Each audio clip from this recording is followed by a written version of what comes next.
random terminal sound in a room office might tell a different story from the distant delay. And Fallout 4 then represented studio at the height that simplicity. The exploration wasn't the 80 areas that felt in the Fallout 4 changed that. Weapons felt heavy and reactions within those evictions. Gunfire suddenly had to center that with energy that they didn't have before.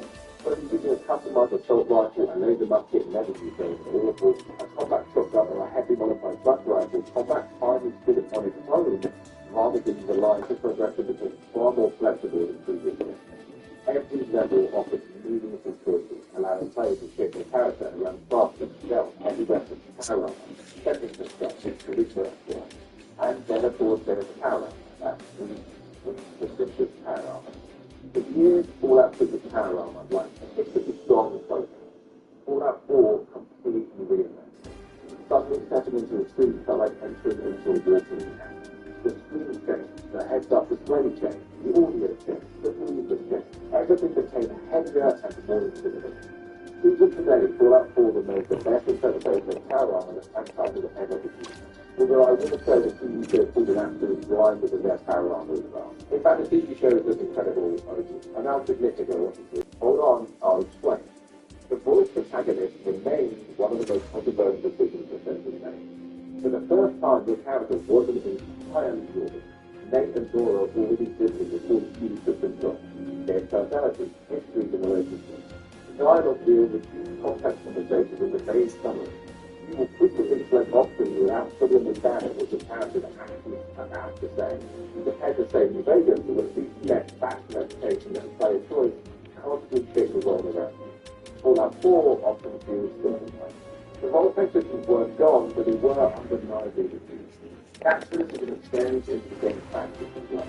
The project was still the challenge that had militarized force dividing forces to also exit privilege. And fuck me, are they cool. A lot of the on-play, they're full of faction going far now. The railroad fight with secret wars and full services has been attracting significantly attempt to restore civilization to local communities that have fucking witnesses. The expression that assessment with your health guard is inside my business building one more fucking time, I swear to God. I believe that everything the 60 years perhaps the most technologically advanced organization is Fallout 4. The Institute serves as both the game's greatest history and its greatest source of frustration. When the news about Sean is finally revealed in the final act, Fallout 4 delivers one of its most memorable moments. Yet it feels like the Institute's motivation remains strangely underdeveloped, despite the anticipation right? Humanity and technological evolution. The ideas are compelling, but the execution, I feel, is inconsistent. That is somewhat of a recurring theme throughout Fallout 4. Brilliant concepts occasionally held back by writers quite recurring. Of course, you also cannot discuss Fallout 4 without talking about settlement building. When Bethesda source of frustration, criticism wasn't necessarily the system itself, it was the figure of settlement construction sometimes replaced handcrafted quest content. Instead of discovering unique towns built by Bethesda designers, players were frequently expected to build those towns themselves. Yet despite those criticisms, the system became universally and enormously successful. Entire communities emerged around settlement design. Some players spent hundreds of hours creating sprawling cities, military fortresses, and detailed role-playing settlements. Whether you loved it or hated it, settlement building fundamentally changed Fallout. Exhibit A was Fallout 76, and the DLC would only push that idea further. The first major expansion, Automaton, introduced robotic companions as one of the most entertaining crafting systems in the game. Building custom robots became unexpectedly addictive and added another layer to Fallout 4's obsession with player creativity. The workshop expansion doubled down on settlement mechanics, adding manufacturing systems, vault construction, and additional tools for builders.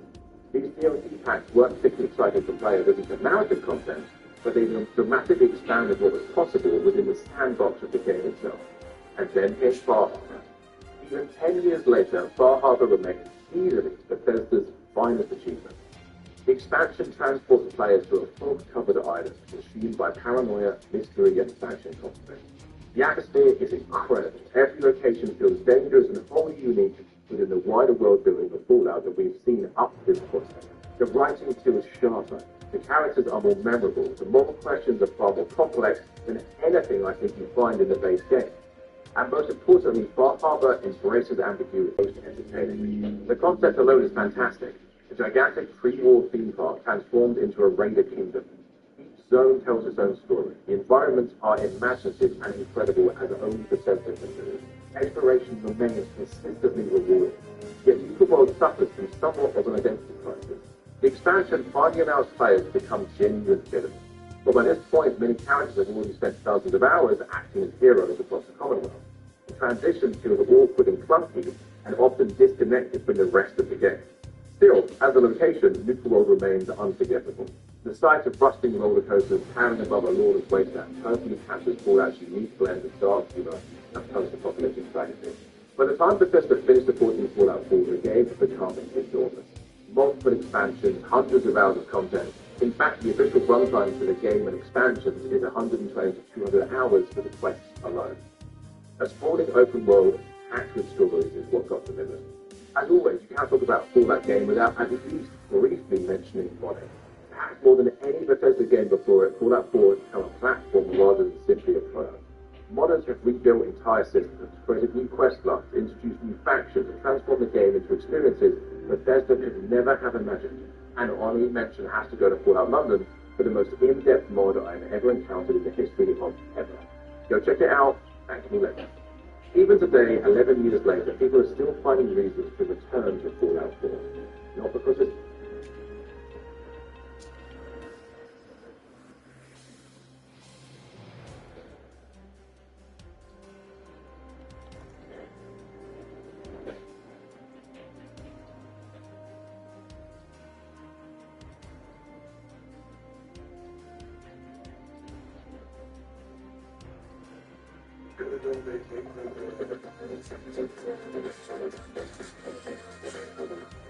Hey, how's it going, guys? It's Nate here. And the lands of Skyrim we get to visit in The Elder Scrolls V are quite vast, to say the least.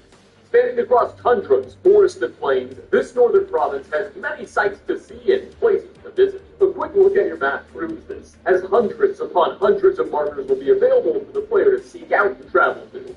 But what if I told you that Skyrim also offered many interesting, well-designed, and sometimes even secretive locations that you can't find on your map? The community creatively refers to such wonders as unmarked locations, and Bethesda has littered them across Skyrim. So today we're going to be taking a look at what I consider to be some of the most interesting. Sit back and relax as we dive into 5 more unmarked locations you may have missed in The Elder Scrolls V. Part 2. To start this list off, we're actually heading a ways away from the mainland, instead going to the ash-covered island of Solstheim, where, just east of the great mushroom fortress of Talmithrin, the Dragonborn can discover an unmarked graveyard tucked away near the coast. Here will be a variety of sarcophaguses, with Dunmer inscriptions on them. Considering the site's proximity to Talmithrin, which was built, or grown, by Nella, a powerful Telvanni mage, it's safe to say that those laying to rest here were probably Dark Elves, most likely loyal to House Telvanni, if not Nella personally. That said, it's clear this rest hasn't been the most peaceful for all that was put down here, as guarding the cemetery will be an ash spawn, standing right next to an opened and now empty coffin. But once he's been disposed of, you'll be free to loot the remaining sarcophaguses, or sarcophagi, I don't know what the plural is. Inside one will be a full skeleton with some leveled loot, pretty typically, and another will be a staff of common, though we know this common belonged to Ildari Sorrowshield from a related quest. But most notably, if you open the coffin furthest west, you'll simply find a lone yet, as just southeast of Thirstmead Hall, in the forest, is a very depressing spot indeed. Here will be what appears to have at one point been a campsite, shared by 2 gunmen. Unfortunately, upon your arrival, their camp will have already been ransacked, and the pair will lie dead. They've been murdered to death. With rifling spears and open chests lying all over the place, it doesn't take a Sherlock Holmes to conclude that this attack was the work of Solstheim smoke-like natives. Furthermore, as if you needed any more proof, if you get too close to the location, you yourself will actually be ambushed by a small group of the Rivelings. They've been waiting in the tree. Thankfully, despite a valiant effort on their part, they will be no match for the Dragonborn. And with just a few swings of your sword, you should be able to put a stop to their scheme once and for all, ensuring they don't hurt anyone else. Alas, for this couple, you've unfortunately arrived just a bit too late. For third spot, we're finally headed back to Skyrim mainland, specifically the hot geysers of southern Eastmarch, where, just east of Elderwood Sanctuary, a curious crate can be found, seemingly just sitting in the middle of nowhere. We have no way of knowing what's inside this wooden wonder. However, atop of it are a variety of valuables, suggesting that either this is new or has been undiscovered for quite some time, lest they be stolen already. There will be a small assortment of soul gems, as well as a copy of the Enchanting Skill Book, A Tragedy in Black, which is one of the more disturbing reads in Skyrim. I highly recommend you take a look at it for yourself. In summary, it tells the tale of a young, negligent boy summoning a Dremora for the first time in the third person.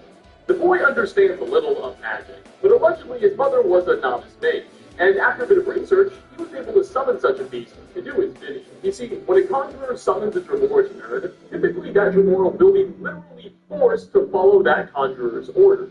Even if they don't want to, they're physically incapable of not listening. That said, if the conjurer accepts a gift from the Dremora, then the illusion will be broken, and the Dremora will be free to act however they please. That part's about to become very important.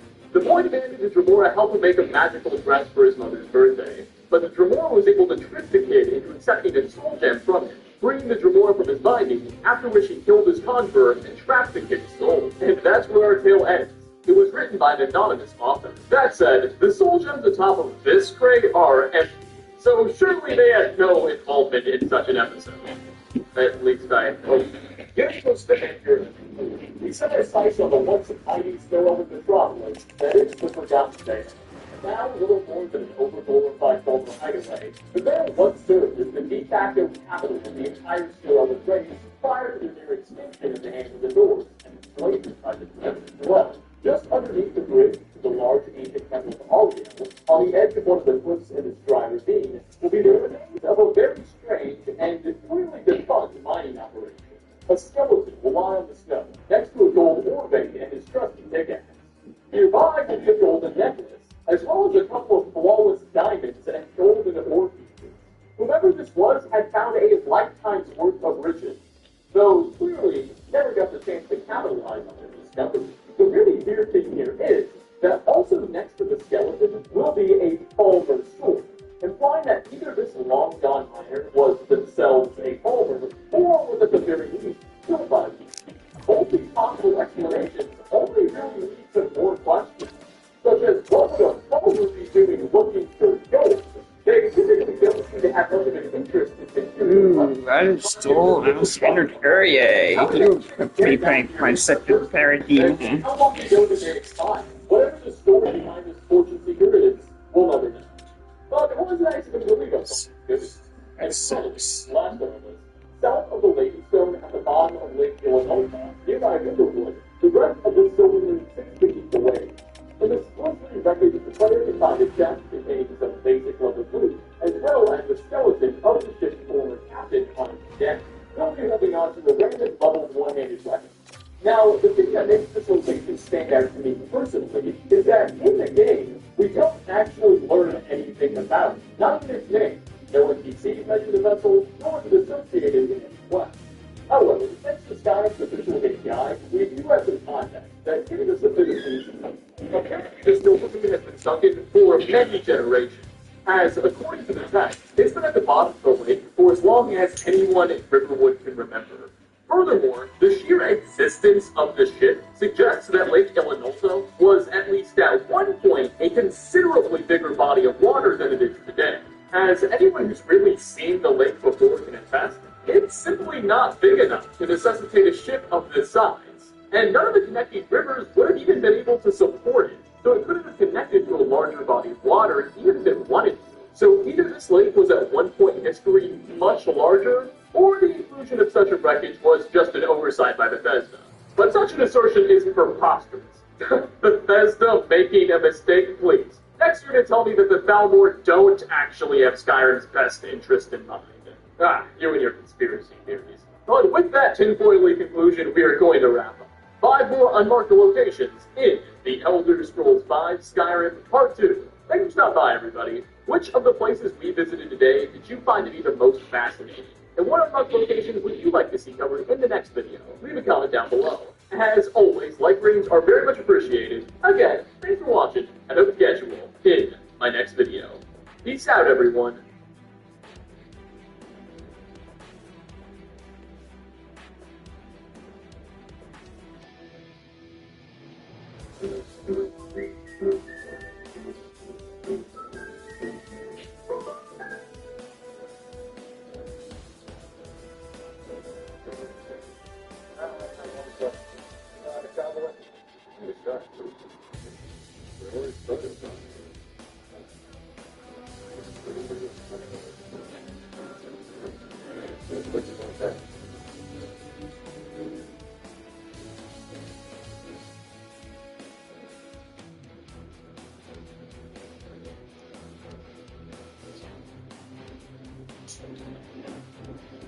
The woman wants to live, that's for damn sure.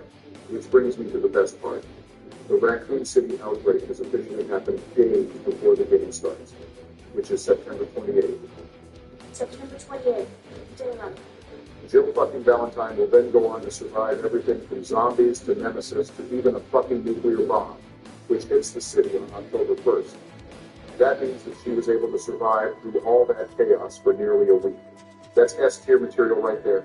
And she even slaps Carlos for good measure. S tier just for that. And the other things too, of course. Wait, doesn't Nemesis infect her though? Yes, but she survives it. With Carlos's help. Fact is fact, she still lives. Surviving Nemesis over and over on her own each time is impressive, which is more than what I can say for Brad Vickers. Yeah, let's just get that chicken-hearted piece of shit out of the way. Listen, he's coming for us. We're both gonna die. He really doesn't do anything for the plot other than show that Nemesis is after STARS members. He's after STARS members. There's no escape. The man gets him tied to death, that's for sure. Brutal as fuck, not gonna lie. But he's only in 2 scenes, and one of which is his death in a cinematic. Plus, I'm just going to add that he left his other team members to fend for themselves back at the Spencer Mansion. But he went back. So what? That doesn't negate the fact that he left his teammates to die. Not to mention that also, there's a motherfucking helipad on the estate. Brad could have landed there hours before, loaded up the rocket launcher, and went Rambo. Instead, he stayed in the air where it was safer. Fucking D tier. That's a little harsh. He gives them the rocket launcher at the end to help kill Tyrant. No, I'm going to side with Barry on this. He doesn't have any gameplay. He leaves his comrades to die. No! No! No! Hell, you don't even see him in game unless you do a special Easter egg in Read 2. And that rocket launcher probably wouldn't have needed to give it to them in the first place if he'd have stayed long enough for them to gather their gear from the chopper once they saw how bad the situation was. They were running from zombie dogs. They didn't have time to gear up. No, they were running back to the chopper and had time to stand around. Deep here. Okay, fine. Can we move on? Of course. Next would be Carlos, who was a great supporting character. His personality alone kept the game from being a depressing slog. He had spunk, and it showed. Of course the kid had spunk. He wanted to give it all to Jill throughout the entire game. Jesus, Joe. Fucking gross. The entire city is burning around. There are zombies and monsters everywhere, and this asshole literally interrupts Jill to be flirty with her. Wait, I have to ask you something. I know. You want to ask me out? All the foxy babies love my accent. It drives them crazy. So his priorities are a little screwed? Doesn't matter. Jill has an answer for that. Oh. So he sees a beautiful woman kicking ass and he wants to shoot a shot. Big deal. It's not like it detracts from how awesome of a character he was. In fact, like I said earlier, he made the experience more fun. He keeps his head in the game and is constantly trying to find a way to escape with Jill, despite the odds against him. He puts himself in danger just to be a hero. That hero stuff is harder than it looks. When it gets too tough for him, he bails on Jill and leaves her to fend for herself against Nemesis, which nearly kills him. According to you guys, that's some Brad Vickers level shit right there. Jill!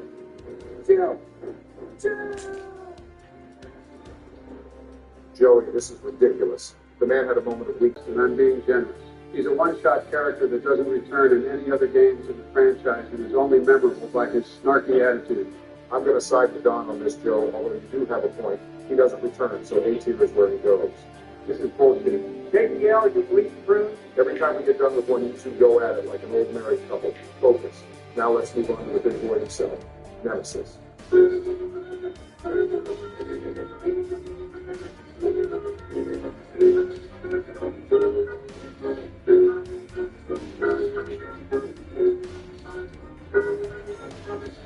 Barry Nemesis was so iconic that they named the fucking game after him. Something they haven't done since. He was terrifying as fuck. His entrance definitely set the pace for how this game was going to be. Absolutely. He was faster and more agile than Mr. X. No lie. Motherfucker would sprint to you like a roided up Terminator. And then dome you if you weren't fast enough. But they still kept the loot system for him whenever you decided to down him. And that loot was not something to sneeze at either. He was always showing up to wreck your shit, and you could never truly get rid of him no matter how hard you tried. Sounds like Donnie, doesn't it? I ain't going anywhere. 2024, baby.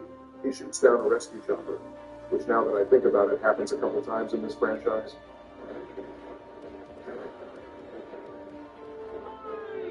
However, that being said, I have to mention the choice system once more. A lot of these decisions will either have Jill run to safety, or will dispatch Nemi on its own. So, you still get to fight him at least 7 different times for a chance at his loot. I would think some respite between bouts would be welcome. I don't think the choice system really should affect his ranking either, since that's all about Jill, not Nemi. Too true. This Moko is so fun and memorable that he's easily S tier for me as well. No joke, I agree with Don. Say less, S tier. How about Nikolai's Innovator? This asshole always felt like he was just someone to throw in there as an evil human presence. As if all the other monsters weren't bad enough, we had this backstabbing piece of shit running around killing his own men for profit. I have no intention of helping you. Because we're not in the farms and all this? In a manner of speaking, you are. Terrible piece of shit, yes, but I understand his motives. Guy is just taking advantage of a horrible situation and trying to make money off of it. Wow, Donnie likes the Russian asshole. What a surprise. Jesus, Donnie, did you just say that shit out loud? Whatever. I'm just saying that when it comes to villain motivation, they could have done worse. Run-of-the-mill bad guy. He wasn't deranged like Irons, or a mastermind like Wesker. He was just a merc who wanted more money. Completely uninteresting. C tier at most, but mostly because he at least did things. I would even put him in D because he only was seen in cutscenes. Even when he dies, it's either by Nemesis off-screen or Jill through the choice system.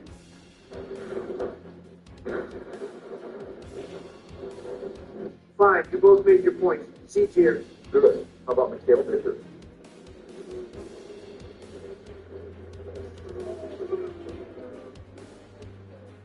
Personally, he wasn't that big a deal to me either, except that he blows himself up to save the others and blasts Nemesis out of the train.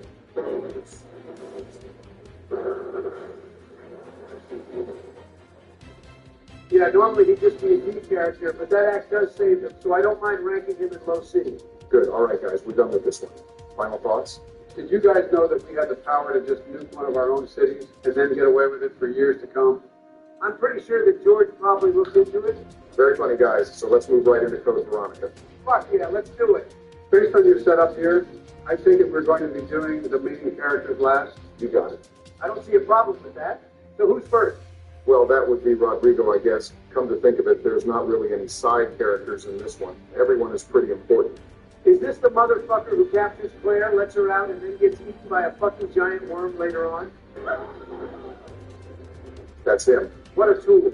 He survives the bombings, possibly getting shot, the zombies and explosions, but then gets eaten by a worm. In fact, he even survives that too for a bit. That's hilarious, but I think he's a high D character. No, he lets Claire out of her cell and even gives her a lockpick if you give him medicine. If anything, that's C tier at least. An actual tool that helps in the game. You mean the lockpick, right? Sure. He's got a point, Joe. C tier sounds about right. Fair enough. Okay, let's get to Alfred Ashford. All right, that giggling nut job. Careful, Joey. We talked about this. He's right, though, Bear. Alfred is cracked, driven insane by not having his sister around. It affected him so hard that he started dressing as her, taking on her entire personality. A psychopath so involved in a female relative that he takes on her whole persona in attire. This dude is basically Norman Bates. You guys are going to get us canceled. He's not wrong, Barry. Even Claire knew what was up.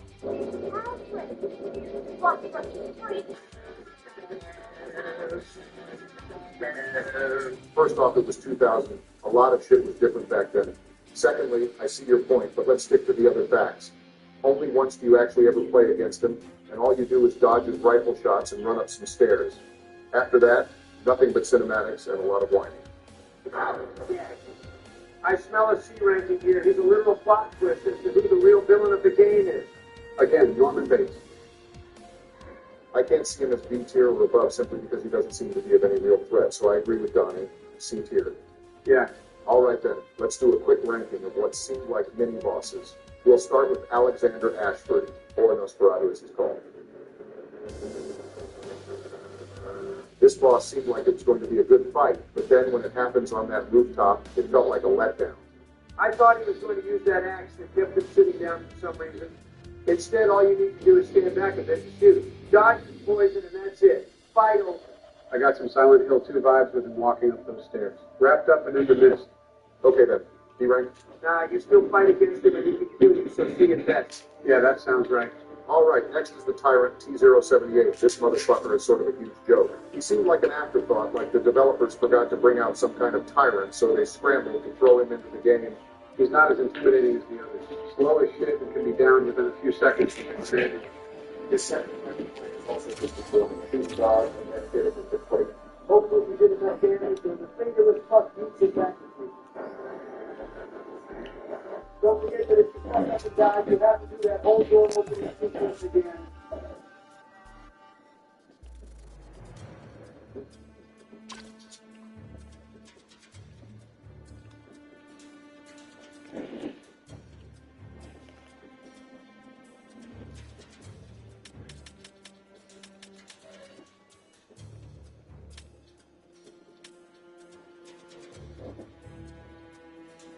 Goddamn thing is 25 cocking seconds. He belongs in this seat. So, okay guys, let's get to the board that we'll enjoy talking about, Wesker.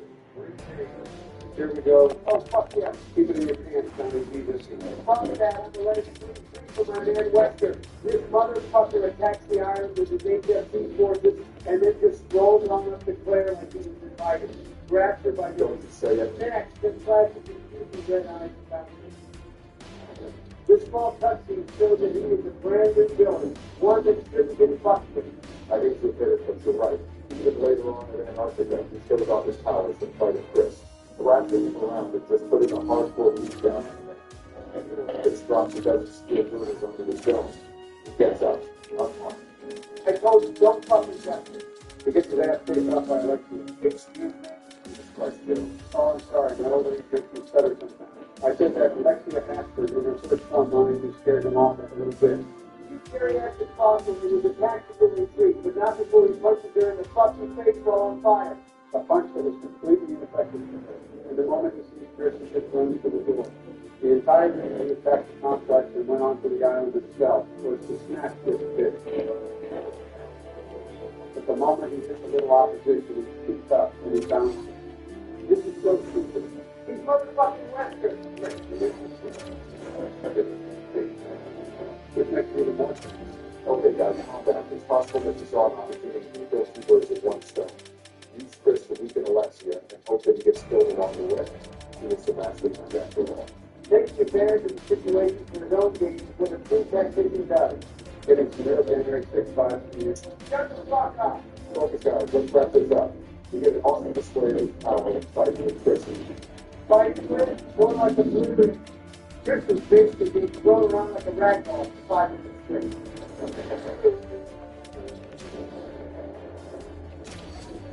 It's just too bad it's only a cutscene. Once it shows up in Antarctica, you can put the controller down and sit back like this with Metal Gear Solid 4. No, fuck you. I won't let you use that against it. He's the recurring villain that gets more powerful with each game. He threw hands at Alexia rather than blast her, and he can flash his trip around before surviving what looks like at least a ton of steel being dropped on him. This is a dead-ass, high-night villain right here. Fuck that. Don't be serious a moment. He still runs off, and rather than kill Chris, he did something to fight it. 5, 3. He'd rather show off his new powers than kill him. Endlessly talking. Congratulations. He's now a comic book villain. Okay, guys, I need to step in. We talked about this way too long. Both of you are right.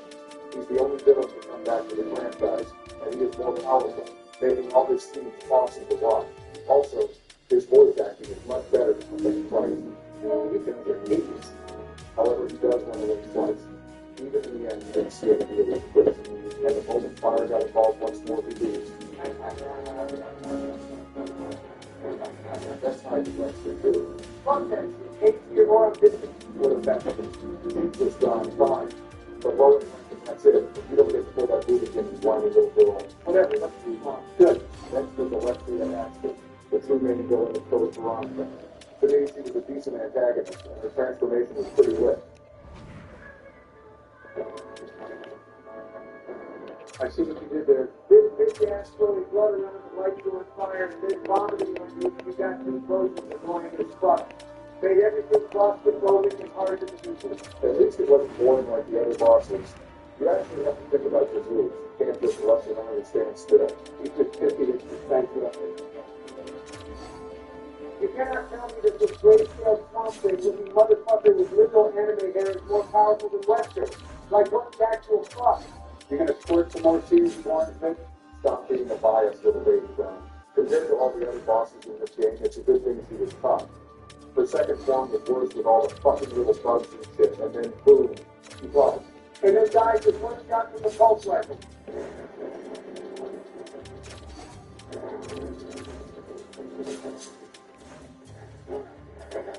I hate to admit it, but we've got a point of that. I mean, the gun has unlimited ammo, so maybe hitting her a few times would have been fun. And then what should you do with the DNA? It turns out that Alexis gets really wasn't much of anything. Fuck here. No, fucking way, Donnie. Crash. You still afford to do anything. Crash. Her virus is one of the most powerful in the franchise. Lester still wanted it. He attacked the entire complex floor. He did it. Fucking garbage ring. That sequence here is incredibly memorable, and honestly, it pisses Donnie off, so it stays.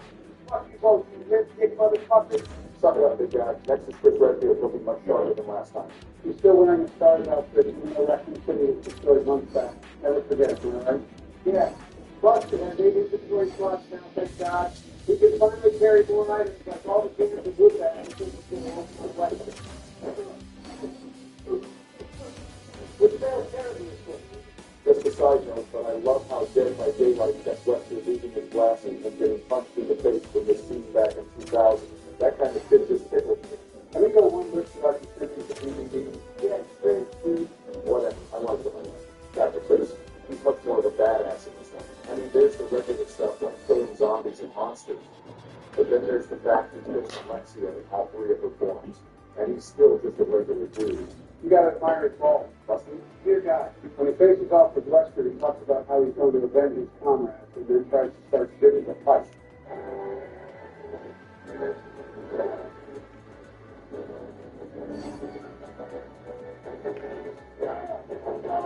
It's not very effective to say the least. Then he spends the next 5 minutes saying, Solid conversation. So the fact that Chris is able to survive at all is nothing short of a miracle. He's wearing body we're like bottom. armor. Either way, I mean, this is pretty badass. Like, you can do it with 8 feet. I agree, solid A-rank. Same. I personally think he's weak here, but that's just me. We'll get there. Okay, let's get to Steve for himself. Fuck yeah, this stupid piece of shit. He's not that bad. Come on. Donnie, listen. Fuck you, Joe. We're gonna rip into this team over here. Sinister Joe, real weird. Living up to the name, you see, Joe. Look, this fucking idiot has never human quality whatsoever. The way he treats Claire is some of the cringiest shit I've ever seen. First, he treats her like a doll. I said, quality. Then he goes to how he's trying to rescue her. Don't worry, Joe. Your knife, the shiny armor is here. Not to mention that he actually has the balls to tell her not to rely on her own brother.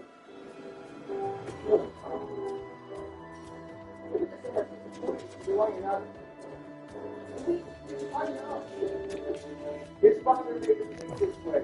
The bastard put his entire family in danger, and even though Steve knew this, he still loved him until the end. You mean this? Father! We're not doing that again, Joe. Fair enough. I can't help but agree with you. However, you only play us in for a total of 2 rooms where all he does is kill like 6 zombies. This alone is hard to believe, seeing as how he can't hit a stationary target 3 feet in front of him. We haven't even touched on the fact that he's incredibly clumsy with Claire. I thought you had no problem with that, did you, Joe? At least he's trying to rub up against some of his own enemies. Low-hanging fruit, Donnie. This humming motherfucker immediately triggered it up when they first did it. I said I would score. Staring at her for so long that he made her get to the city.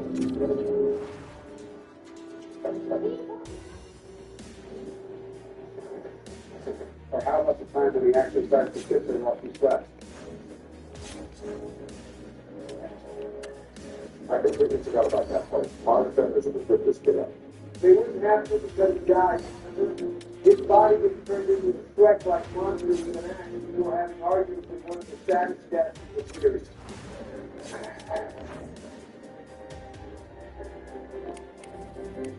Debatable. It still doesn't exempt him from everything else. Just because he had an interesting end doesn't mean that he wasn't the worst for 99% of his screen time. He ranked easily.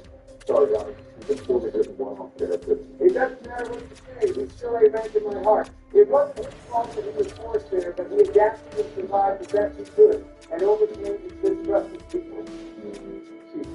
Look, I get both sides of this, and to be fair, he did have somewhat of an arc, so I'm putting him in low key rank.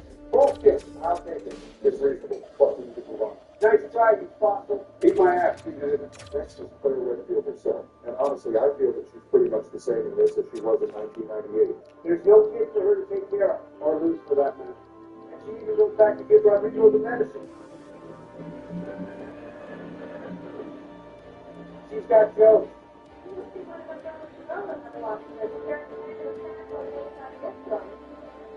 Huh?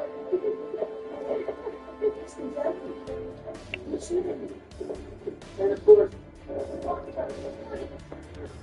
also, we have to talk about the fact that she drove into an umbrella facility in the first place on her own. Somehow outran a helicopter machine gun. And then did that sick move of blowing up what looked like 20 guys.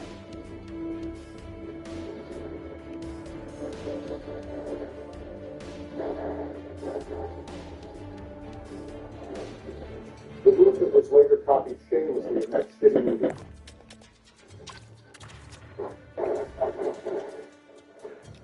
Disgusting. Don't mention that again, please.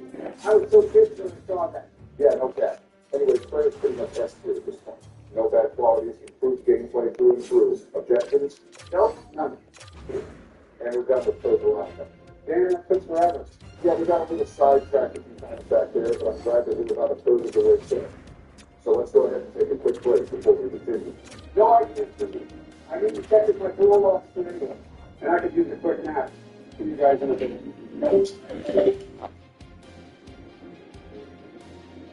Huh?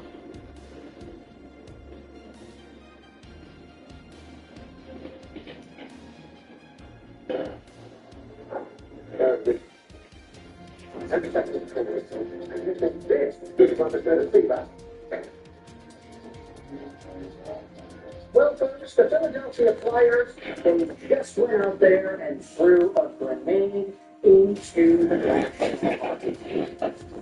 What was up there? Well, the Philadelphia Flyers have tendered an offer sheet to Anaheim Ducks center Leo Carlson.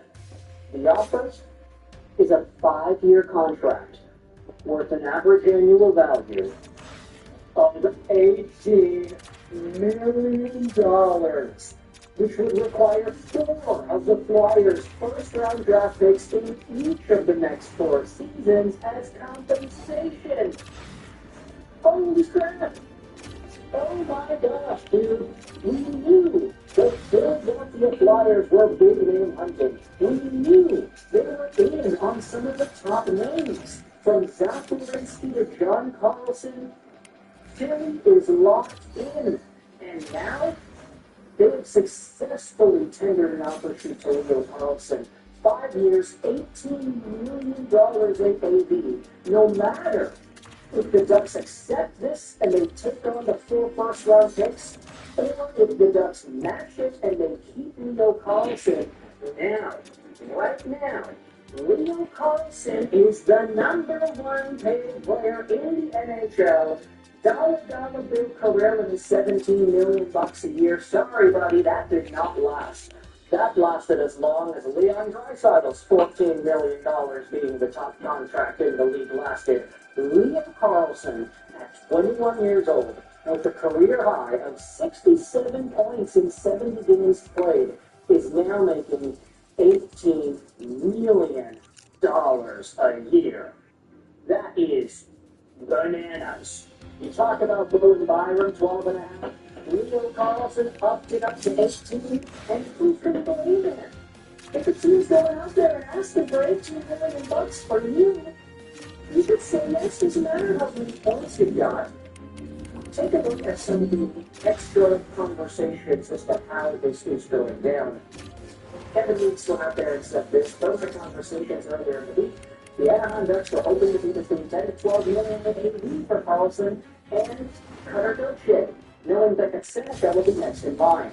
The Flyers are now coming off the top rope. This also impacts Bedard and Celebrini.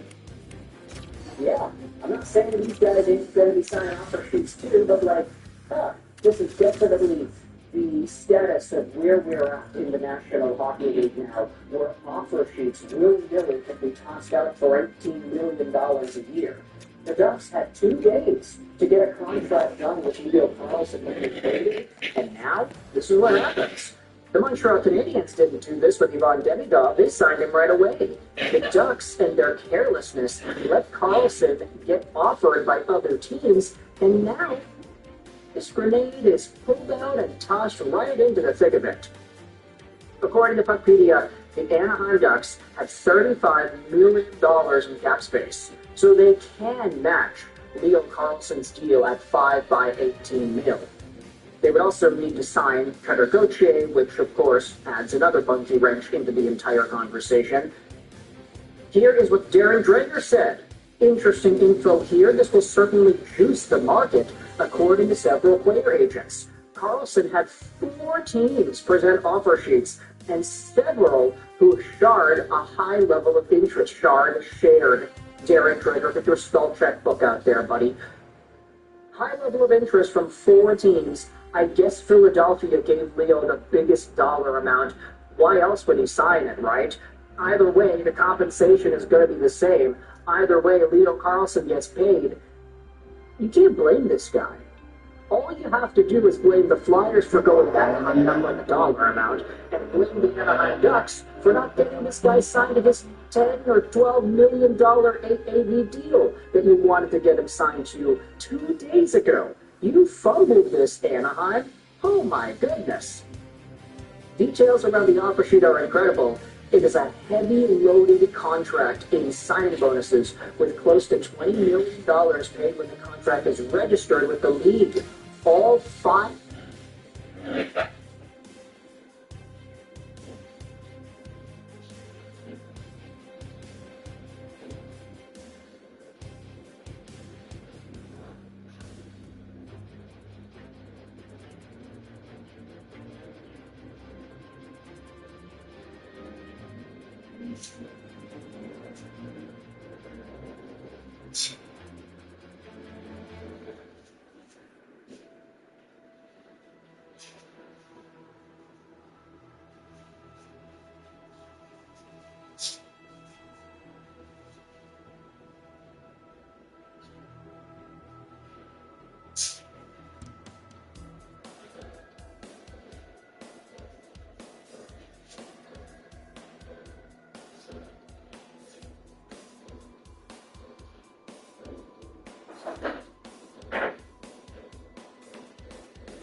Years have some huge signing bonus payouts. This means that by the time the contract is submitted, doesn't matter whether Anaheim rejects it, they take the return, or they accept and match the offer.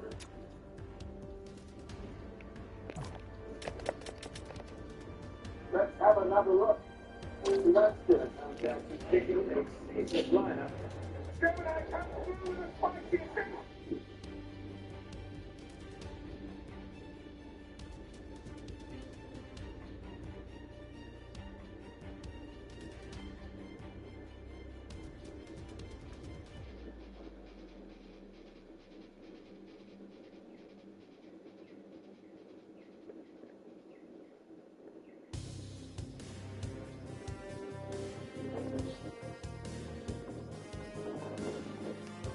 Think about our very special guest judge. He is the A-76 Outstanding Service. I can see you. Please give a warm welcome to Ginger Spears. Welcome, Mr.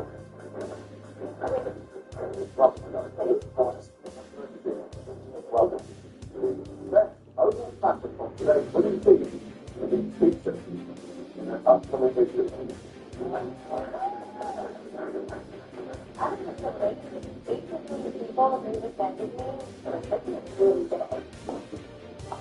With something right, consider that because this means and guest judge Linda Pierce will award a point to a state worthy, giving each holiday platter a potential score of 3 points.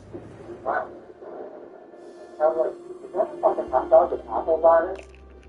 The hot dog, a beer coach sausage with popsicles, red onions, and apple. But I thought this really works for me. No. Next week. In the center, there's a cheeseburger with apple sauce. With apple slice. Yeah, we're good. Right, let me get the burger for you. I'm not ready to go for something. Imagine, a raw burger and the same thing is. Okay. Dude, like, why would you give him a raw burger? What's wrong with you? What? Next up, ladies. We have grilled corn with a little bit of garlic, jalapeno aioli. Really? What is this? Why did you have some? Yes. Wait, what is it once? Yes. It's just called the lucky, so the delicious one. Take it back, please. 1 out of 3. Just grilled some fucking corn.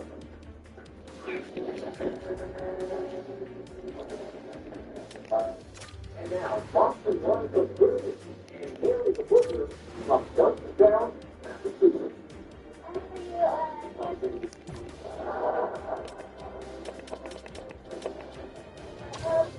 That's my question.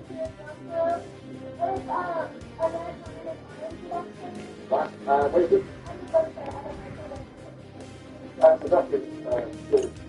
You'll just, with a white line on the back, underneath. The dog is good.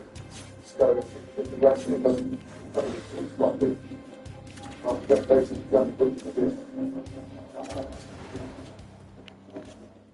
Now, what is that? So I'm going to I think I can answer that and talk They go in about the plan. And where to get the majority of your lunch? If I'm something like this process, I mean, look at that. But, it's a fighter. And you got a lot of practice that. yeah, Watch for that. Let's brother. Good. Move forward. On the parrot. Take that straight. It's down. It's the final round. At a time. Headline for Jack from Philadelphia. Who takes Mountain Jackson from Florence, New Jersey. Let's go. Right. Big one. What is that? Well, point stop. That's the good time. It's a big news. Come on, come on. Well, it's just a matter. Come on. All right, that's combination of the apple, bread, the big cake, and pork, the protein. Yeah, it's slightly dry. What about the food? I don't take much. Thank you, sir. The question for me is that it's better if it all comes down to this. A roasted Madre duck breast with a sweet potato roast and caramelized Brussels sprouts with a current olive oil. Because equally, that's it. Nice. This is really close. The first. The guitar. Done. Could have done with 2 minutes more. And it faults us to have done with 2 minutes left. Oh dear. It wouldn't be.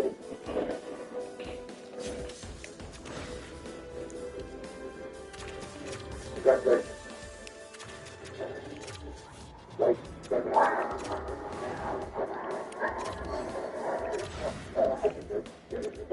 Great people. All right, so here we have some powder with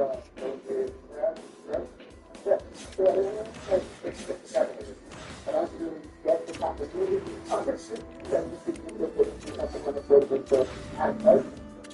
Just very plain and boring. All the shit. All right, here's that thing that I don't shit. Well, that's fine. I'm going to make it. And then have that thing. Everything's kind of coated in a lot of butter. Not going out something. I'm not throwing it to Whole thing. I'm going to run. One. What? All the fucking stuff. Make it to a one. All right, I'll take you off there and put it. Thank you. I let you come on and step you on the step. Thank you. You're welcome. Hey, let's go, please. You don't have to rent a plane to stop coming to the others with a price of the Tokyo, Vietnam, Israel, and doing everything. Really, I'm actually all about why, because I'm like, oh my God. You're from the north, right? No, in the back of the city. I'm Bill. Lots of things. Really, I like to tell you. Okay, what do you think? I was building on my foot. You have to give it the boss, but it gets used up in the contract. It's just like one more item on it. It's really together.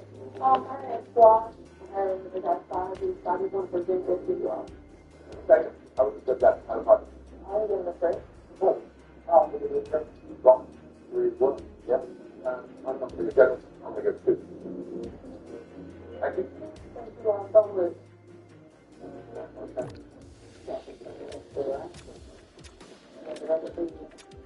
Next up, what's up, please? Thank you. Bye-bye. I'm interested on the Toronto ones with chili sauce. The colors and flavors on the different spices now. And I Well, how about the flavors there? I'm going to give it 4.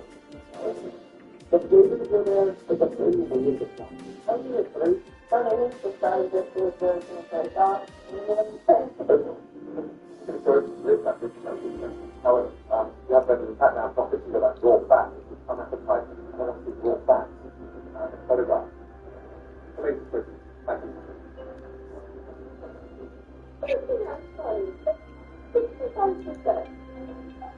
Not that good. Looks better than everything else so far. Honestly, we can even check it out a bit.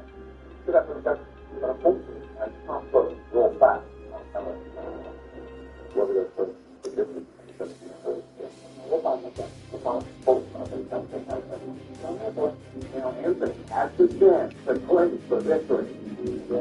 is something very simple, something I do with my man.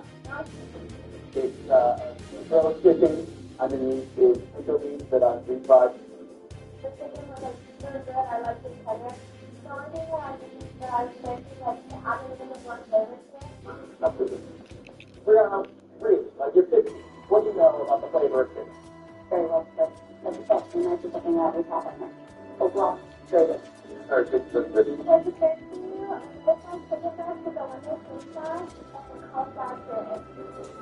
And it's a flavor that's good, but I kind of thought it was a little too soft. And that's another one. Really flavorful, but the sauce has a little bit too much butter. Simple. Complicated. It's totally nice.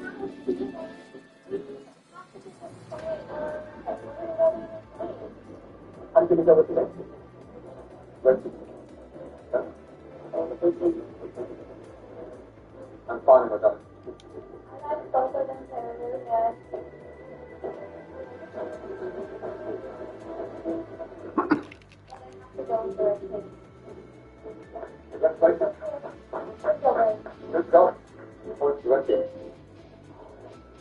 Let's go. Let's go. If we come down without this, let's take a step. They're about 400. Okay. I think we want them. We need to show that. I need a little ribeye with some spicy chili peppers, but nothing over powder. The flavor is really good. Thank you. Yeah.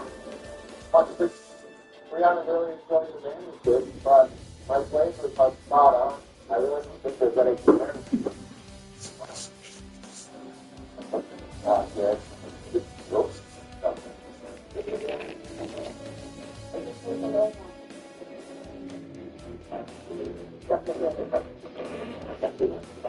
Not much in I don't even know what to think anymore. I can't look today. I fucking give up on it. But let's keep it. Let's keep it. But, hold on. I'm going to rest it. Congratulations. Great job. We will so work with the knowledge of all these communication. Which is from he's winning this algorithm and new countries for people on the school to respond.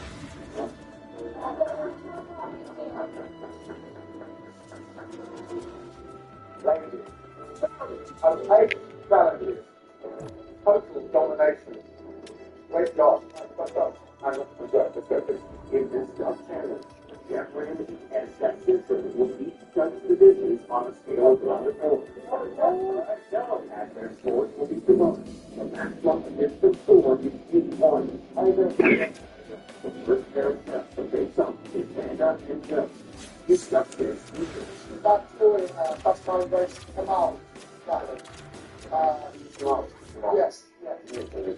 Really well. Yeah. Exactly. Really well. Like really. This is actually tastes pretty good. No thanks. No chef. Let's get that one. I'm gonna go with the three. I love the flavor. Tastes to me. Yo, what the hell are you tasting? Come on, wake up. Very interesting. Yeah, pretty good. This is not good. I need to get the What everything's on where what? Yes, one. Let's see what's that. That was the next celebrated early. Accept the success that we're going to do just friends with common friends. That's something. And David did. I did it for us. I think Aaron is not friends with common friends. Play. This is what I did. Fights. Other one, we'll say. Jackie and Frank played said that with the men still in the league, Jackie sits there and laughs with the ranks. It's just 5 points. There's something bad to go for. It's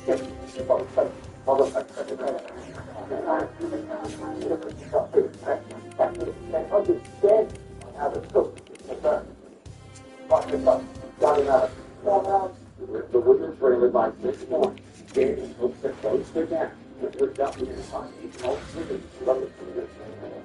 Soon, playing top minutes versus anyone. Greasy and bland and cinnamon wolf. It wasn't exciting. So I will just get this one on one.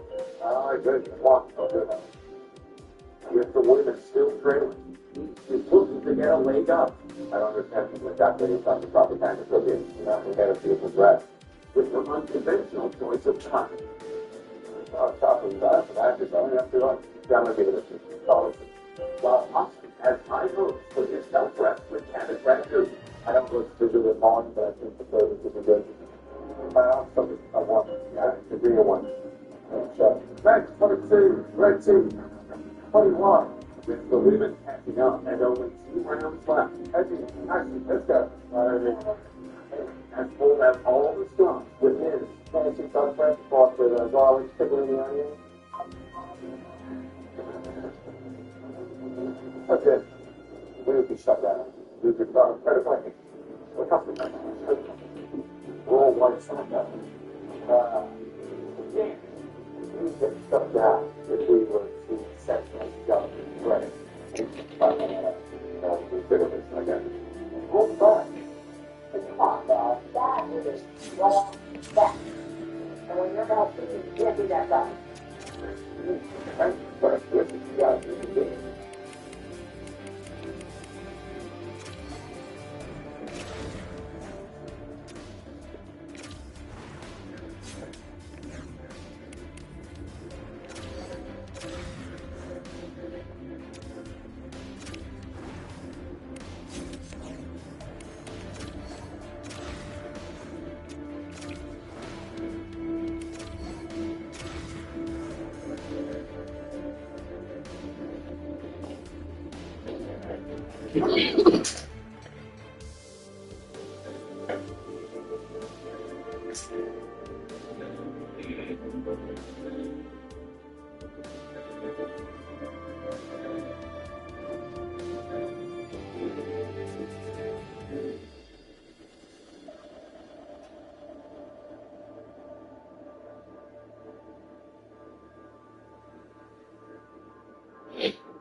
I extended entertainment lots to the most far, so we have a better UFA crop in the FNC.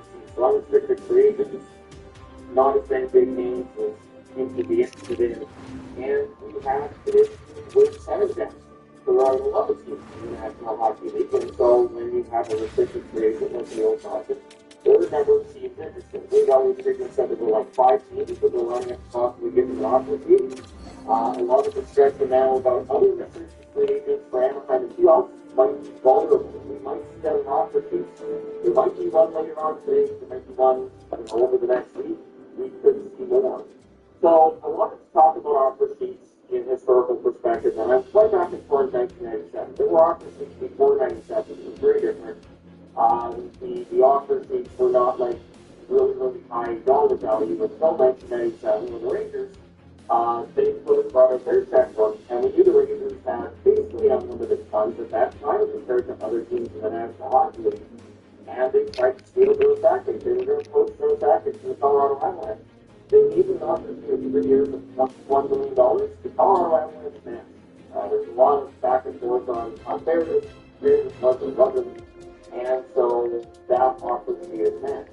That same year, Chris Stratton signs an offer sheet with Philadelphia Flyers. And we're in Philly because Philadelphia is known for offer sheets. It was a 5-year, $16.5 million contract with Chris Stratton.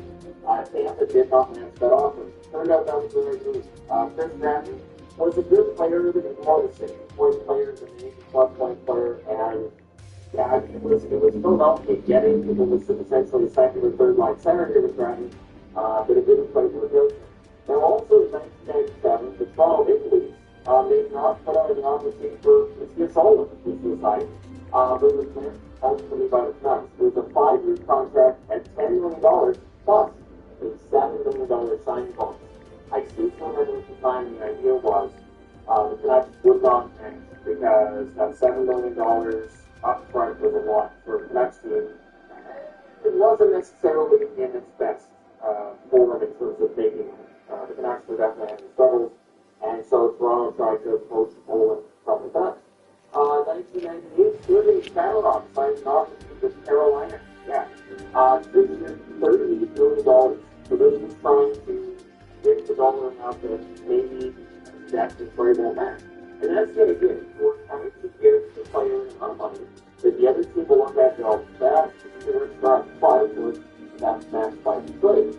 And then looking around the board, we have like quiet times when it comes to offer sheets. And so 2017, now we're into the salary cap era, where Met signed a 7-year, $50 million offer sheet by the Edmonton Oilers cap tank. What is it, and this is potentially the time the Oilers were desperately trying to show, okay, we could still, get players to make here and play. They gave Justin Penner a 5-year, $21.5 million offer to meet with Brian Burke, who was the GM of the Anaheim Ducks at the time. Sounded like he was ready to throw hands against Kevin Lowe for putting in that offer sheet. Ultimately, Anaheim didn't match that offer sheet. It once again is one that you look back on, probably a little bit pricey for Justin Penner. But the Oilers, they had gone through the loss of, it was 2006 that they lost Providence. So 07, yeah, they missed the playoffs, and they're, trying to tell me still the ability to do much bigger. But then we get a bit of a back and forth. This is the first tit for tat you see when it comes to offer sheets. David Backus signs a 3-year offer sheet with the Canucks at $7.5 million. I never understood this one. This is one I never understood why Mike Gillis, because it was obvious St. Louis would match it. Backus was a really good young forward. $2.5 million cap hit wasn't out of line. So yeah, of course St. Louis matches, and then they gave Brittany an offer sheet, 1 year at $2.5 million, which then the Canucks match. So right after St. Louis matches, they then threw in an offer sheet for Bernier to the Canucks match. And then, so let's move along to, Bernier 1 year at $2.5 million, that gets matched. Let's go to 2010. I believe Jalmerson's next on the list. Nope, Kessler. It is Kessler. I knew I would because I didn't put them all in order, like down this way for Philadelphia. Probably put Toronto a little bit too close, but it's fine. We'll get through it. Brian Kessler, 2006, the Philadelphia Flyers give him a 1 year, $1.9 million offer sheet, which of course the Canucks matched. Kessler was coming into his own at this point as a two-way forward in the NHL. That would have been a huge bargain if he had gone to Philadelphia on that contract, so that does not happen. Now we'll go to Jalmerson, 2010, a 4-year, $14 million offer sheet signed with San Jose. So they're trying to poach him out of Chicago, and ultimately Chicago does match that. Well, most of these get matched. Because in a lot of cases, you look at it and you go, that seems reasonable for that player, and that's the problem. When it's a reasonable contract, they're very likely to get a match. So we'll go to 2015 is next on the board. Let me double check. It is not. Philadelphia again. Yes, Jay Leonard. 14 years, $110 million. I believe this was Paul Holmgren that put in this on the sheet. Ultimately, Nashville matched it. But that contract was tough. That was a tough one for Nashville. And ultimately, that contract would get traded to Montreal. But yeah, 14 years, $110 million for Jay Leonard. So he got himself paid. And like I said, that gets matched. Now we'll go over to 2013. The most embarrassing offer sheet was made by Chase Easter in the Calgary Flames. 2013, they get Ryan O'Reilly, a 2-year, $10 million offer sheet. Ultimately, Colorado matches it. However, if Colorado hadn't matched it, he would have had to clear waivers before joining the Calgary Flames. So they signed him to a contract, and before he got on their roster, every team in the league would go, no, we don't need Ryan O'Reilly. That wouldn't have happened. So guaranteed that Easter, once he signed that offer sheet, somebody came to him and said, hey, this guy can go anywhere now. Anybody can play him on waivers. I'm sure he was really, really hoping that Colorado would match make it slightly less embarrassing, but here I am talking about it. And no, I didn't need to look any of that up. I looked up the offer sheets. I remember that offer sheet and the embarrassment that could have been had in the event that it was not met. We come down to, I think, 2019 is the next one. Sebastian Aho signed 5 years, $42.27 million with the Montreal Canadiens. And I remember Canadian fans saying, this time we're going to get our revenge on Montreal. It's the TAP situation again. They signed Kotkaniemi to a 1 year, $6.1 million contract, and Montreal did not match. Kotkaniemi, of course, would extend his time with Carolina after that. Those contracts have been much talked about. I would say that he hasn't lived up to those contracts at this point. Rumored to be on the straight block. We'll see if he does get them or he doesn't. Now we'll get back down to St. Louis Blues here. 2024, 2 offer sheets, both players stolen from the Edmonton Oilers. When you look at the cap hit, it's reasonable. The problem was the Oilers didn't have cap space at the time, and St. Louis knew it. Robert signs 2 years, $9.16 million in total for that contract, not matched. Holloway signs 2 years. This is painful. $4.58 million, and the Oilers couldn't match. So Holloway and Robert both posts from the Oilers, and yeah, they fit in really well in St. Louis, and they have both signed extensions with the St. Louis Blues, so they're not going anywhere. Which brings us to, I believe, the only one that I haven't talked about. Well, the only ones I can talk about are the ones that currently are yet to be resolved. So Barrett Hayton signs a 1 year offer sheet with New Jersey at $4.775 million, intentionally just below that next level where they don't bigger compensation than they do. They go a second. I believe it's the first, second, and third if they were higher, or first and second. Anyways, but let's do the tiers. So let's find the video where I remember the tiers. I talked about the tiers with the offer sheets. So the 80 ones out there, completely forgotten now because Leo Carlson's is insane. 5 years, $90 million, and it's the Philadelphia Flyers again. So when I hear people talking about how ridiculous this contract is, well, Carlson only had 67 points, it's true, but Leo Carlson is one of the best young forwards in the game. He is a first-line center, and as such, there's a lot of teams in the NHL that really covet adding Leo Carlson if the only thing you're going to lose is draft picks. So we'll see if that $18 million a year cap hit belongs to Philly, it belongs to Anaheim. If it belongs to Anaheim, they're kind of up against it, aren't they? It does put them in a pretty rough position with their free agents that are still yet to be signed. They're restricted free agents.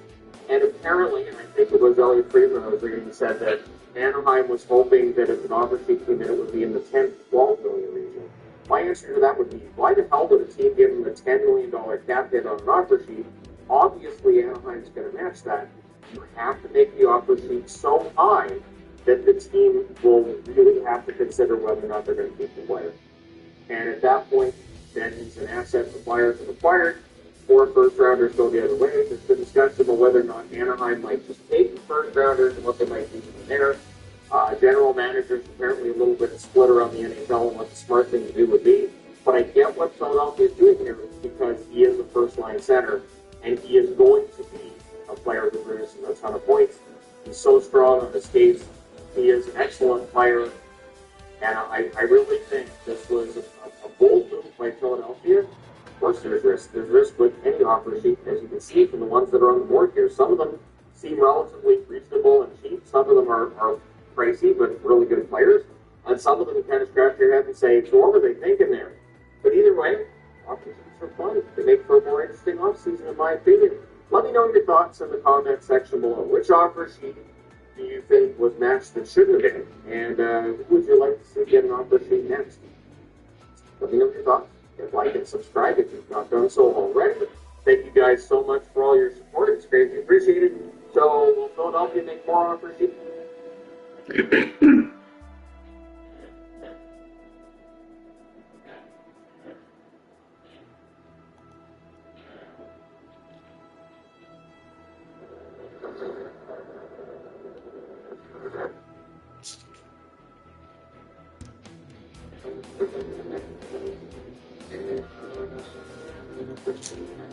This ultimate blood-blinding moment is brought to you by the big, bold, ultimate taste of ultimate chicken hot dogs, only from Maple Lodge Farms. Teddy Bluger, I think Vancouver may have taken you for granted. Today we're diving into newly acquired Toronto Maple Leafs center Theodore Bluger and what he had to say about being a Vancouver Canuck last year. Because Bluger went out there and revealed some pretty stark and disappointing information about the Canucks. It all comes to us from this video on TSN's website. Again, there's a funny thing going on with the TSN website, and when we try to screen record their page, the video itself, you're just looking at a black screen. It doesn't show up. On my screen, I'm seeing Teddy Bluger's beautiful mug going out there giving some sort of an interview on Zoom. You can see the thumbnail previews as I scroll along the hub of this video profile. But unfortunately, the video itself ain't there. So all we're going to do is read some tweets. We've got Dan Riccio, who went out there and posted this. We also have Mark Masters, who made a tweet. Obviously, Teddy Bluger is a Leaf now, so a lot of attention is going to be placed on him and the things that he says and how he talks about his old teams. Mark Masters' tweet said this. Teddy Bluger speaking out on his last place season with the Canucks last year, my biggest year of learning throughout the course of my career. What did he learn? The importance of team cohesion, culture type stuff. He took some stuff for granted in Pittsburgh with Sidney Crosby setting the tone. And if you read the full quote, there's a lot more context provided, but this is a great way to introduce it. Essentially, Teddy Bluger is going out there and talking about how Sidney Crosby in Pittsburgh helped set the culture straight, and he took that for granted when he was in Vancouver. I wonder who it is he's talking about. I got no idea. Like, I don't know. It kind of feels like it's slapping me right in the face, but I don't know, man. I don't know. Teddy Bluger, of course, Stanley Cup champion with the Vegas Golden Knights back in 2023, traded over there from Pittsburgh, won a cup, and then came over to Vancouver in free agency, had a stellar year in 2024, alongside of Connor Garland and Dakota Joshua. And then the next two seasons were up and down. He had 26 points in 82 games the year after that, and then 17 points in 35 games, this most recent season. For what it's worth, this point production is actually really great. He would have been on pace for, almost 40 points on the year had he played the full season, but unfortunately he did not play the full season. He was out for most of it. But seeing Teddy Bluger go out there and cite the team culture and team cohesion as things that he needed to learn about and think about, it obviously sets the tone, and it points us in a very specific direction when talking about Teddy Bluger and his season with Vancouver last year. Here's Dan Riccio's tweet. Of course, Riccio used to be on Canucks Sportsnet 650-based radio. Now he's on the Off the Roster podcast in Toronto. Teddy Bluger called his final season in Vancouver a learning experience. When asked to explain, his answer revealed just how difficult things were with the Canucks. Here is the quote.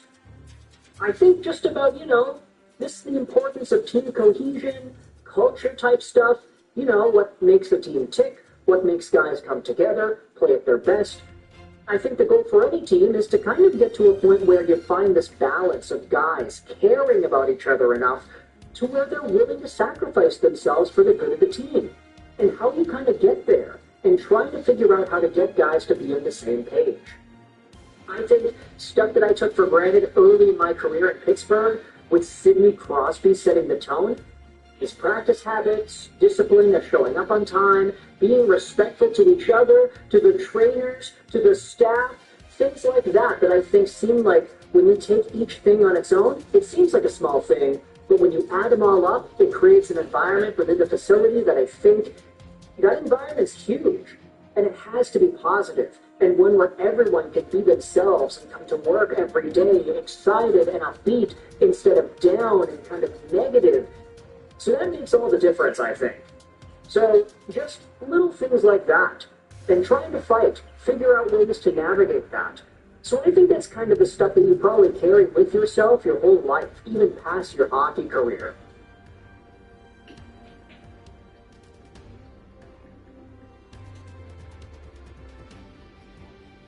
Food and beverage cans are all recyclable, including pop, water, mocktails, and zero-proof beer. Whether you bring them back to get the 10-cent deposit refund or drop them in the recycling bin, be sure to return all of them so we can turn them into new things.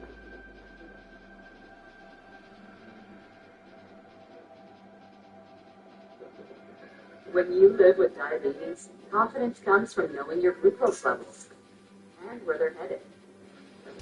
Manage your diabetes with confidence with Dexcom G7. There's a lot of ums, pauses, and whatevers in this statement, but man, oh man, does that not indicate just where things were with Vancouver? Bluger straight up says, I took for granted Sidney Crosby enforcing this culture where we have to show up on time. We have to be nice to each other. We have to be nice to the trainers. We have to be nice to the staff. Teddy Bluger saying that that is something he took for granted after his days finished in Pittsburgh. And don't get me wrong, he was also in Vegas. But Vegas, he was only there for however many months. He was in Vancouver for 3 years. And he's saying to the media that, yeah, I took for granted the fact that we had to be nice to the staff of the team. What does that say about Vancouver? What does that say about the leadership in Vancouver? Let's read some of the replies. Noreen Smith said, shameful behavior, and all who are called out should be called out for their behavior. This is exactly what Ryan Johnson mentioned when he came on board, talking about how to treat your teammates, trainers, staff, so clearly this became a known issue. I hope Ryan Johnson and Manuel Hocha read this and they cut out all the cancers on this team by training camp. This is why Jay Rutherford was the worst GM in Canucks history. How bad do you have to be worse than Benny? Let's go over to the Arcanucks subreddit, because there was a post made on the same thing. Bluger cites culture and team cohesion in an interview. He ends up talking about guys caring about each other to where there was sacrifice for the team, practice habits, showing up on time, and treating the staff. Man, this team was really led by a bunch of a-holes, eh? It starts at the top. Look at the comportment of RJ and Sedins compared to JR and Aldi. But incompetent, toxic guys in charge, and it filters down. This team hasn't had a competent leader since Gillis, and it shows in the diminishing culture over the last decade. Bluger is one of the few guys from this era that I'll actually miss. Interesting. He also talked about the importance of creating an environment where everyone could come to work comfortable being themselves. Feels like we have heard that exact phrase a lot lately. It's interesting that he brings up how people treat staff. I wonder if it has anything to do with the alleged JT iPad chucking. Wow, he is very articulate. The cohesion and culture piece was stated really well. He was great for Vancouver, and I wish we could have brought a better culture for him to come into. Making Quick Hughes the captain was such a dumb decision. Nobody took it seriously, and that's why Miller did whatever the heck he wanted. Worst locker room ever. And I think that bottom part also is quite important too. Creating an environment, not just where people are kind to each other, but where everybody can feel like they can be themselves, and they don't need to second guess who they are, or what they want to talk about, or the way they talk about stuff. I get that it's quite the liberal point of view to say, oh, well, people should feel comfortable in their own skin. But, like, when you see what happens when that's not the case, that's where the problems come from. So, Teddy Bluger, props to you for speaking the truth on Vancouver, even though he didn't necessarily say Vancouver in any part of the sentence. You know that's what he's talking about. He ain't talking about Vegas. He spent like 3 months there. He spent 3 years with the Canucks, and he said that he took some stuff for granted when he was away from Sidney Crosby and the culture they built in Pittsburgh.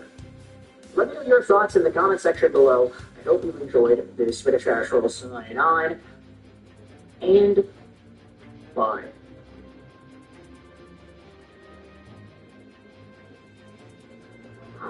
Thursday. 10 seconds before the whistle, and you think this is a good time to put a feedback? Yes. No. Who could cope at a time like this, with hundreds of deals under the balloons?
Welcome to my channel. So for today's video, I am trying to do a stat book. Let me know down below if you like it or not. I have a good idea for where things are kind of thinking of going. And then in this video, I'm going to go through my top 3 teams coming out of the NHL draft. And that's just based on how I think they fit at the NHL draft. So, without further ado, let's get into it. But before we go too far into this video, I want to just request that you either like, comment, or subscribe. You can comment any of your thoughts about anything that I said in this video. And just liking and subscribing lets YouTube know that you like these kind of videos and that I can make more of them. So it's a little bit extra before we go too far. But now getting into the teams, and my work, some teams did some good work at this year's draft, and then others not so much. But at the number 3 spot for me for best draft is the Calgary Flames. Now Calgary was able to get themselves over the defenseman at 6th overall, and that was Carson Holt.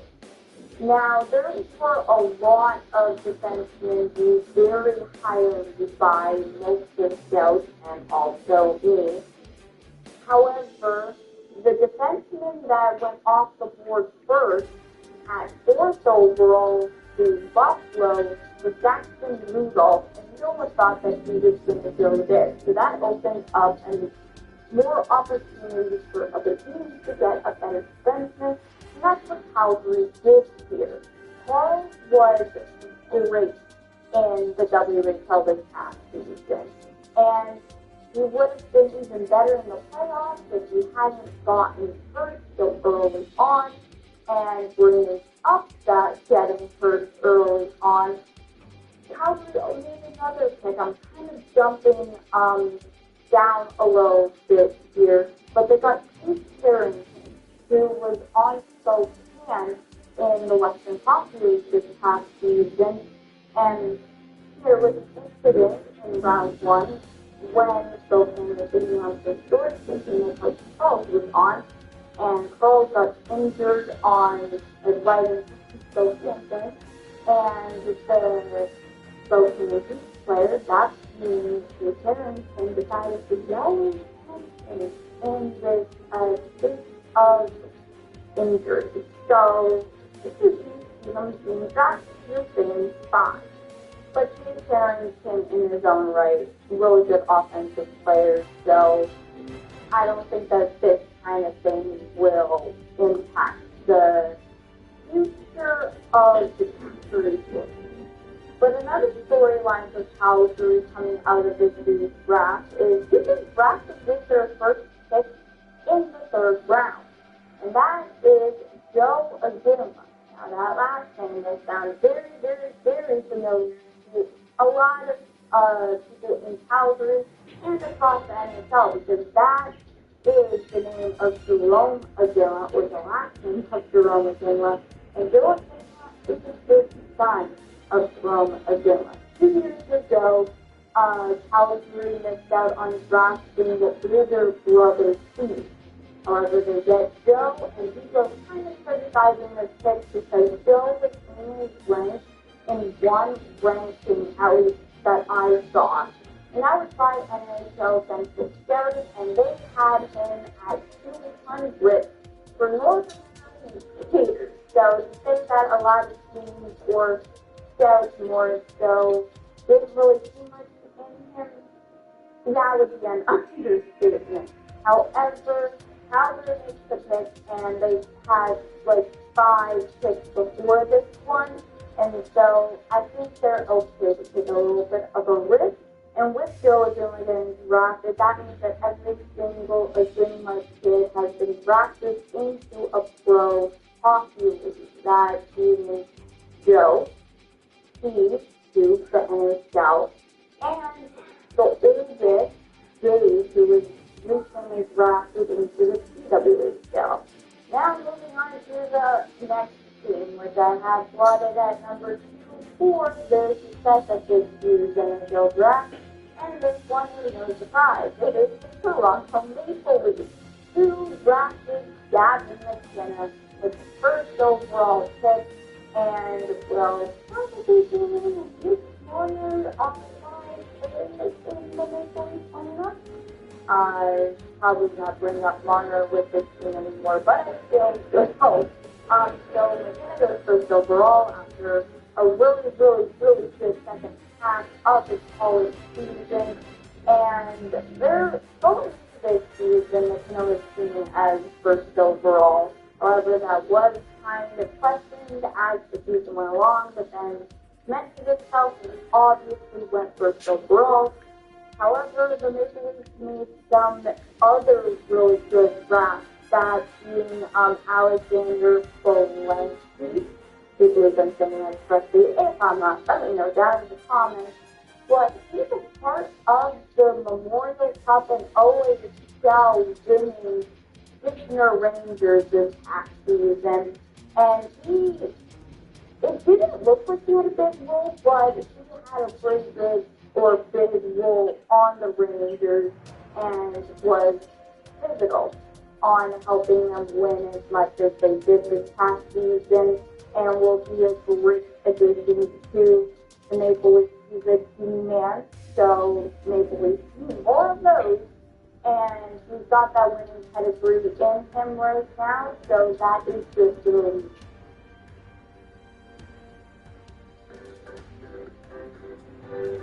Check out this week's offers at Walmart.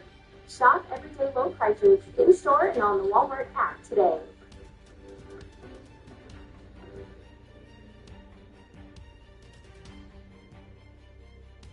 Five years is enough time to build a track record. It's a benchmark plenty of investors pay attention to. The Fidelity All-in-One Brokerage Guest. That's 5 years of diversifying across global regions, markets, and styles.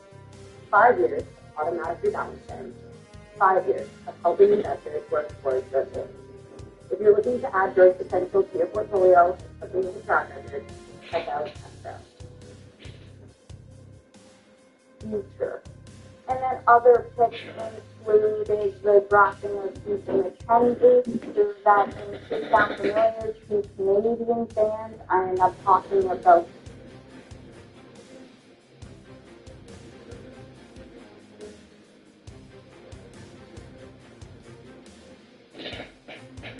Hey, how's it going, guys? It's Nate here.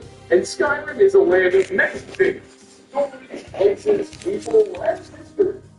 Indeed, it's that last one that often drives your curiosity the furthest.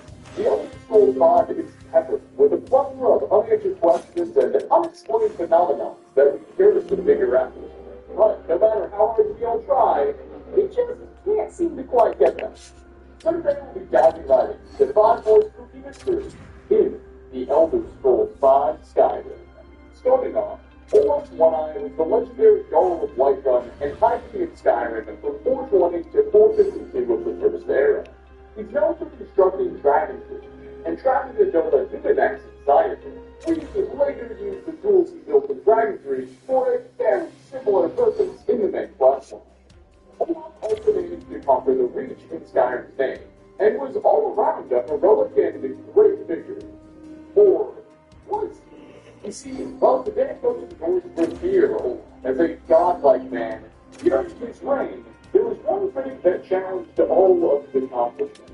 A troublesome bard by the name of Spock wrote a number of songs that made critical of Olaf, calling him a fraud and a trickster, arguing that he never really defeated a dragon, but instead bribed him with it. And overall, really rained on the King's parade. In response, King Olaf had Svafnir arrested and destroyed all copies of his work. As mentioned, while most of Skyrim today has a steep high opinion of One Eye, as a result of his treatment towards the fellow musicians, the Bards call it the solitude hates him. Like, they have a seething dislike of this man. In fact, they despise the king so much that every year the culture hosts a festival where a statue is constructed in his name and then burned into the ground. If you decide to join the Bards, they'll send one quest to recover an ancient but destroyed copy of one Svafnir's poem, critical of Olaf, and choose a dead man's fight. Here we'll face off against the drognified Olaf One Eye and have a little help from Svafnir's ghost as we make our way into the dungeon and find a poem. So next, it was to settle the debate, right?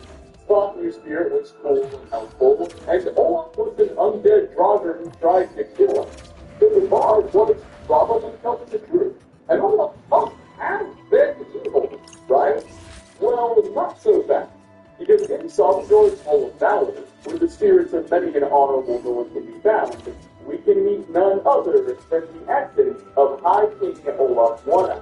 When spoken to, if you completed the Bard's Hall quest line, the man's spirit will mention Svafnir, and surprisingly speak very highly of him, calling the Bard an honest enemy.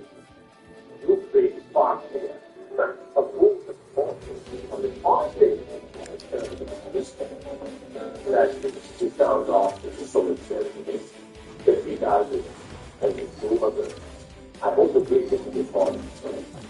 That's a little strange.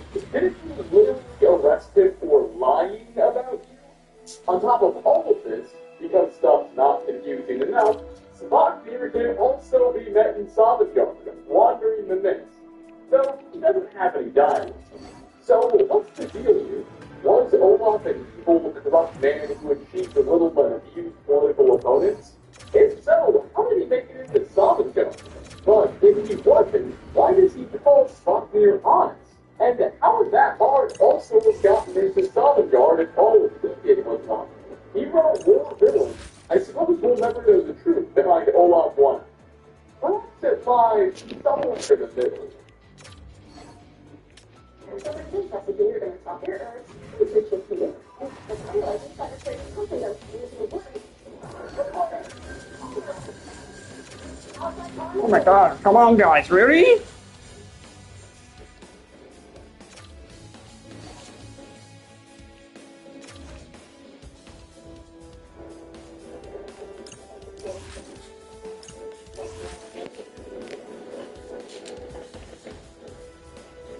Next on our list, we journey to the lost region of the Forgotten Vale, a once bustling snow-elfin metropolis, now little more than a depleted icy valley, inhabited by hordes of ancient baldwins. The area is home to a wealth of curiosities and sites of intrigue.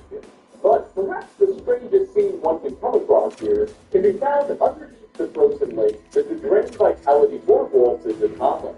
Here on the north side, beneath the ice and water, resting on the seabed, is a massive pile of human, or elven, bones. Some soon of a dozen people's remains lie here in this watery grave. Of course, begging the question, why? Amongst all this calcium are a number of statues, implying that these skeletons don't belong to the local folk, as they don't use satchels. Instead, those that died here were probably of a more civilized species, either ancient snow elves or recent human explorers. No matter, I think we can all agree that these bones not belonging to Volna makes it even weirder. Now, this area isn't exactly the oldie of its kind in the Vale. Bones and bodies of the departed litter this snowy land, and there's evidence of some major conflicts having occurred here long before the